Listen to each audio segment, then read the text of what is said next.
Hello, History72B. I am your instructor for spring quarter 2023, and I often forget the year, which is why I look perplexed sometimes. This lecture is to introduce you to how to navigate the course site and find the different parts. Don't panic about things like quizzes or readings or anything else. They're not that bad, I promise, but those are explained in the first actual full lecture video. Okay, this introductory lecture, or really navigational lecture, the first part will be navigating the Canvas course site. The second part will be connecting with each other and without me or your TAs. And I'm saying, please do that. I'll explain that more. Communicating with me is the third one. Check your messages or email frequently, because when I send announcements, they'll go through that and I may send messages. I have a chronic health issue and sometimes I can't come to the live parts of lectures. I'll explain that more later in person in our first session. So let us begin with navigating the course site. If you are listening to this lecture, chances are that you have already found this course on Canvas, but just in case, something like this is what you will see when you go to your Canvas dashboard, and you will want to click on the box for 72B, indicated by the red arrow here. When you open the course site, you will see something that looks like this, or you may see something like this, depending on whether the little arrows on your homepage in the fuchsia rectangle here, that's the homepage, are toggled to open, like the one circled in blue here, or not, like the one with the neon green pentagon around it. You can get to this information either by going through the Home button or by module. On the course homepage, there is a list of packages identified by capital letters in the headings. These are shown with red rectangles. You can tell which module is which, and generally what is covered in that module from the heading title next to the package letter.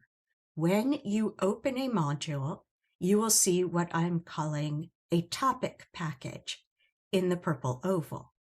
Please note, please, that packages do not correspond to weeks. So the stuff in the purple oval here, we probably won't do every bit of that in 1 week. But even if we did for this first week, later weeks will spend longer on a package.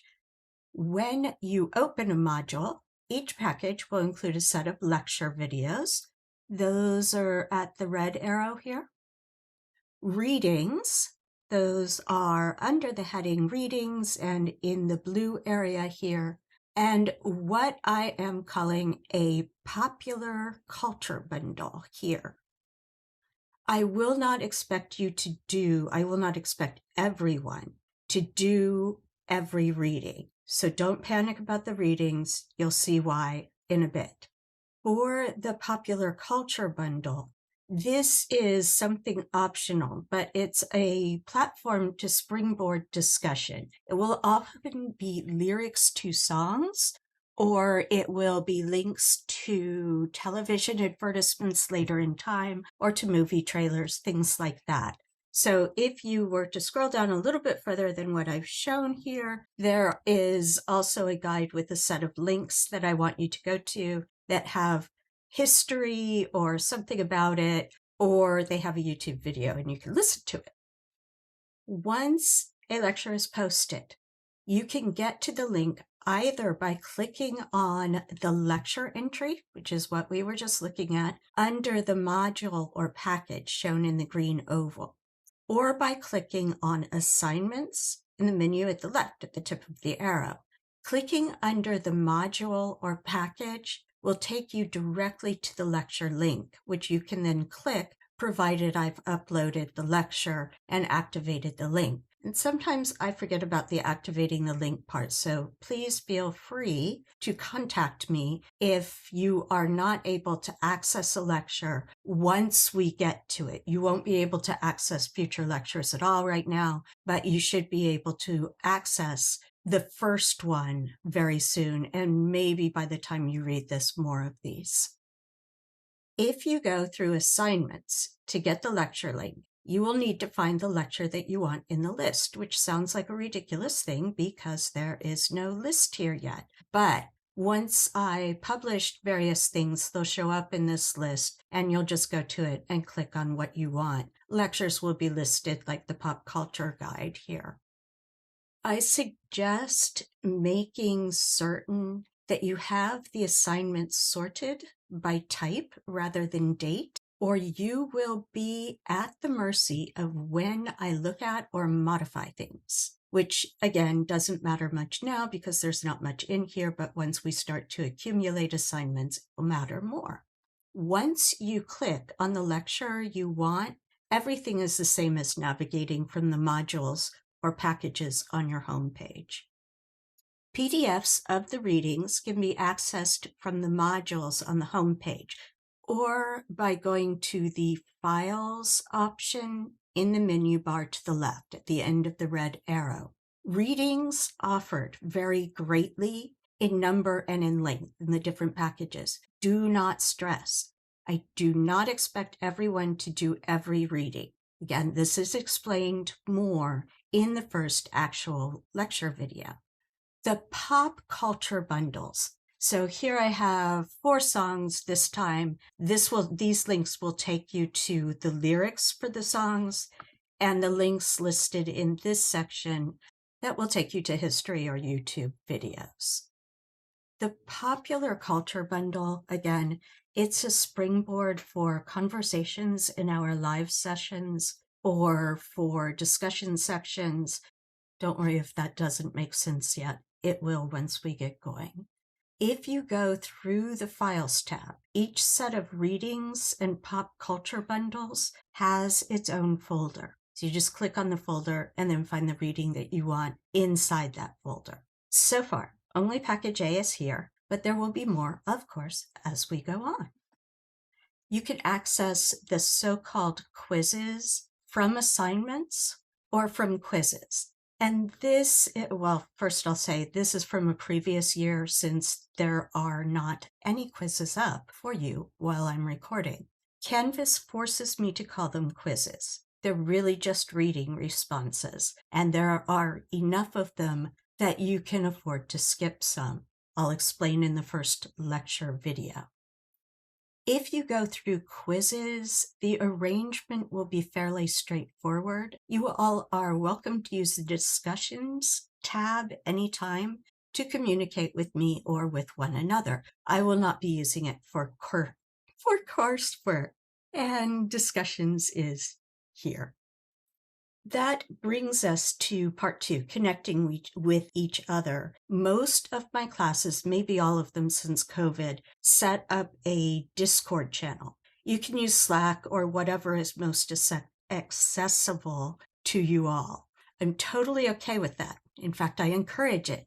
Do not invite me to the Discord channel. That is for you all to discuss with one another.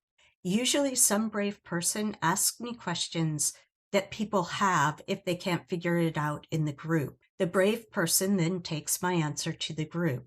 It seems to have worked for past classes, and it is kind to your classmates to do this if you have the energy to do it. I've noticed that people tend to feel more comfortable and work better when they have their own space to work things out. A bit of advice if you do work together. And again, I encourage communication and collaboration to discuss course material, including the so-called quizzes. But if you work together on an answer, don't copy it word for word. Don't even let your answers sound like each other's. If Turnitin flags you, then I will know that your answer isn't really in your own words. So try to make your answer in your own words once you've clarified things for yourself with an answer on Discord or Slack or whatever. The quizzes, so-called quizzes, are not about getting a correct answer, but are a way for you to work out your ideas and get points. That's explained in the syllabus and in lecture 1, the points. Collaboration and discussion are excellent ways of learning material. When it comes to entering your answers, however, write out your response for yourself. That's basically what I just said in the last slide. Do not use exactly what is on Discord, either as is or as a one-for-one template for your answer. And again, if Turnitin flags you, then I have to contact you to see if you're just parroting an answer that you don't really understand and haven't thought about. Or I can just not give you points, which I hate doing, but I spend a fair amount of my life exhausted, so it could go either way. And that brings me to part 3, communicating with me. Check your messages and email frequently. Set up your Canvas messages so that they go to your email as well. That way you'll see them. Check your email at least once a day, and definitely check before lecture. So not every time I contact you will it be that my illness has kicked in and I need to back away from seeing you all live, but there will be other messages as well, answers to people's questions. So check your messages. You can contact me in one of several ways, or more than one of several ways. You can use the announcement feature on the Canvas course site. If I've made an announcement and you answer it, I'll hear. You can send me a message directly in Canvas, and I've put my email here. And if you click on syllabus in that left-hand menu, then you will also find my email on that. This says it is an original Pony Express letter, and the helpful information tells us that it took 12 days for this message to be carried by a Pony Express rider from San Francisco, California to A.W. Canfield in New York, New York in June of 1861. Mercifully, you could get in touch with me usually pretty quickly. People often apologize for emailing at strange hours. It's not a problem at all. If I'm asleep, I'm not checking my email, and when I wake up, I'll check it. So please stay in touch. Don't be afraid to reach out, and don't be a stranger.